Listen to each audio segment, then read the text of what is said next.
अब हम बात करते हैं अपने नेक्स्ट टॉपिक की, that is motion of a charge in perpendicular magnetic and electric fields.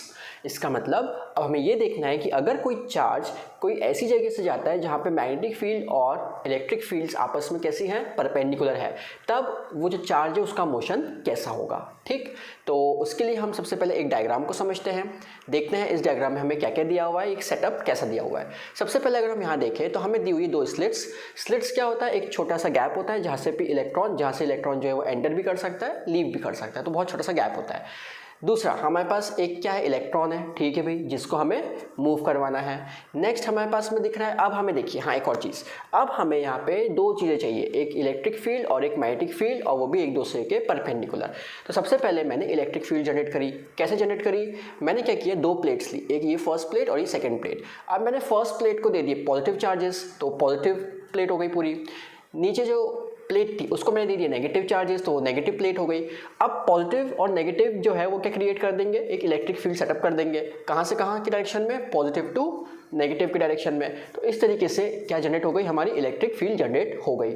ठीक, अब हम आगे देखते हैं, दैट इज मैग्नेटिक फील्ड कैसे जनरेट करेंगे, वो भी परपेंडिकुलर होनी चाहिए। तो हमने क्या किया, मैग्नेटिक फील्ड जो हमने जनरेट की वो की जो into the plane of paper वाली है। जैसे मैंने आपको बताया था कि एरो है, तो एरो अगर एंटर कर रहा है तो हमें क्या दिखता है, क्रॉस। तो यहाँ पे आप देखिए, यहाँ पे जो हमारी फील्ड है वो कैसी है, क्रॉस दिखा रही है। इसका मतलब हमारी फील्ड लाइंस कैसी है, into the plane of paper है। ठीक, तो हमारी मैग्नेटिक फील्ड लाइंस और इलेक्ट्रिक फील्ड लाइंस आपस में क्या हो गई, परपेंडिकुलर हो गई। अब हमें देखना है कि जब मैं इलेक्ट्रॉन को इसमें से मूव करवा दूँ तो क्या क्या केसेस हो सकते हैं। तो बेसिकली तीन टाइप के केसेस पॉसिबल है। पहला केस, जब इलेक्ट्रिक फील्ड ज़्यादा है मैग्नेटिक फील्ड से। दूसरा केस, जब मैग्नेटिक फील्ड ज़्यादा है इलेक्ट्रिक फील्ड से। और तीसरा केस, जब दोनों के दोनों कैसे हैं, सेम। तो वन बाय वन समझते हैं क्या होता है। तो पहले हम मान लेते हैं कि हमारी इलेक्ट्रिक फील्ड ज़्यादा है, किससे, मैग्नेटिक फील्ड से। तो अगर इलेक्ट्रिक फील्ड ज़्यादा है तो हमारा जब इलेक्ट्रॉन एंटर करेगा तो वो किसकी तरफ जाने की कोशिश करेगा, पॉजिटिव टर्मिनल की तरफ जाने की कोशिश करेगा। तो हमारा जो डिफ्लेक्शन का पाथ है वो कैसा बन जाएगा, ऐसा। तो देखिए लिखा है डिफ्लेक्शन बाय इलेक्ट्रिक फील्ड। ठीक, अब मान लीजिए मैग्नेटिक फील्ड ज़्यादा है, किससे, इलेक्ट्रिक फील्ड से। तो अगर मैग्नेटिक फील्ड ज़्यादा है तो अब हम मैग्नेटिक फील्ड का रूल लगाएंगे। कौन सा rule, Fleming's left hand rule. ठीक, तो फ्लेमिंग लेफ्ट हैंड रूल में हमने सबसे पहले फ्लेमिंग का लेफ्ट हैंड बनाया, राइट, एक दूसरे के परपेंडिकुलर। अब हमें पता है मैग्नेटिक फील्ड कैसी जा रही है, into the plane of paper. तो ये तो बिल्कुल सही जा रही है, into the plane of paper. लेकिन करंट का गड़बड़ है। कैसे गड़बड़ है, अभी हमारा इलेक्ट्रॉन कैसा जा रहा है, लेफ्ट टू राइट जा रहा है। तो हमारा जो करंट का डायरेक्शन होना चाहिए वो कैसा होना चाहिए, राइट टू लेफ्ट। तो मैंने इसको कर दिया ऐसे, क्योंकि करंट का डायरेक्शन हमेशा ऑपोजिट होता है किसके, फ्लो ऑफ इलेक्ट्रॉन से। अब इससे हमें क्या दिख रहा है कि जो फोर्स है इलेक्ट्रॉन पे वो कैसा लगेगा, डाउनवर्ड डायरेक्शन में लगेगा। इसीलिए हमारा जो इलेक्ट्रॉन जब भी अगर मूव करता है और मैग्नेटिक फील्ड ज़्यादा है तब उस केस में इलेक्ट्रॉन जो है वो डाउनवर्ड डायरेक्शन में डिफ्लेक्ट करेगा। तो देखिए यहाँ पे क्या हुआ, जब इलेक्ट्रॉन को हमने पास करवाया और मैग्नेटिक फील्ड ज़्यादा है तो ये हो गया deflection by magnetic field. Hope यहाँ तक क्लियर होगा।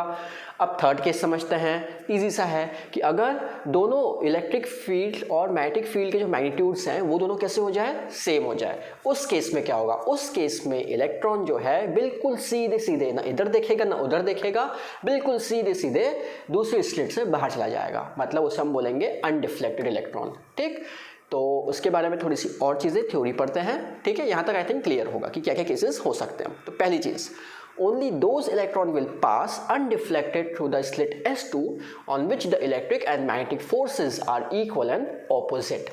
ठीक, मतलब मैग्नेटिक और इलेक्ट्रिक फोर्सेज जो लग रहे होंगे उसके ऊपर वो इक्वल भी होने चाहिए एंड ऑपोजिट, ताकि वो बिल्कुल सीधे सीधे चला जाए, undeflected. Next, the velocity v of undeflected electron is given by. अब हम बात करते हैं कि वेलोसिटी हम कैसे फाइंड करेंगे, किसकी, उस इलेक्ट्रॉन की जो अनडिफ्लेक्टेड गया। तो अगर हम उस इलेक्ट्रॉन के ऊपर फोर्स की बात करें तो भाई अगर इलेक्ट्रॉन जब भी मूव करेगा इलेक्ट्रिक फील्ड में तो उसके ऊपर फोर्स लगेगा, अगर वो मैग्नेटिक फील्ड में लगेगा तो भी उसके ऊपर फोर्स लगेगा। तो electric force should be equal to magnetic force, क्योंकि उसे हमें अनडिफ्लेक्टेड करवाना है। तो इसका मतलब हमें क्या समझ में आया कि फोर्स ड्यू टू इलेक्ट्रॉन, मतलब जो इलेक्ट्रिक फील्ड का फोर्स है that should be equal to force due to magnetic field. मतलब मैग्नेटिक फील्ड का फोर्स और इलेक्ट्रिक फील्ड का जो फोर्स है वो कैसा होना चाहिए, सेम होना चाहिए। ठीक है, तो उसको हमने सेम करने के लिए क्या किया, सबसे पहले हमें पता है इलेक्ट्रिक फोर्स क्या होता है, F equal to Q E होता है। अब यहाँ पे हमारे पास पॉजिटिव चार्ज नहीं है, हम क्या ले रहे हैं, इलेक्ट्रॉन ले रहे हैं, तो मैंने यहाँ पे ले लिया ई, क्यू को रिप्लेस कर दिया ई से। ठीक है, तो मेरा ये हो गया force on electron due to electric field. अब हम बात करते हैं force due to magnetic field. वो क्या था हमारा, क्यू वी भी था, साइन थीटा भी था, लेकिन थीटा 90 डिग्री है क्योंकि परपेंडिकुलर है, तो इसलिए हमने साइन 90 कितना होता है, 1 होता है, तो मैंने यहाँ लिख दिया क्यू वी बी। लेकिन अगेन यहाँ पे क्यू नहीं है, यहाँ पे इलेक्ट्रॉन है, तो मैंने क्यू को रिप्लेस कर दिया ई से, तो देखिए ये कितना हो गया, ई वी बी हो गया। अब हम क्या करेंगे, ई को कैंसिल कर देते हैं, तो ई से ई क्या हो गया, कैंसिल हो गया, तो मुझे एक वी मिल गया, that is ratio of electric field to the magnetic field, and this will give you the velocity of undeflected electron. ठीक, फाइन। अब हम आगे देखते हैं। ठीक है, ये जो अरेंजमेंट था जो वेलोसिटी डिटेक्ट कर सकता है किसी भी अनडिफ्लेक्टेड इलेक्ट्रॉन की, उसे हम बोलते हैं वेलोसिटी सिलेक्टर या फिर वेलोसिटी फिल्टर। तो ये हमारा कंसेप्ट यहाँ पे क्लियर हुआ।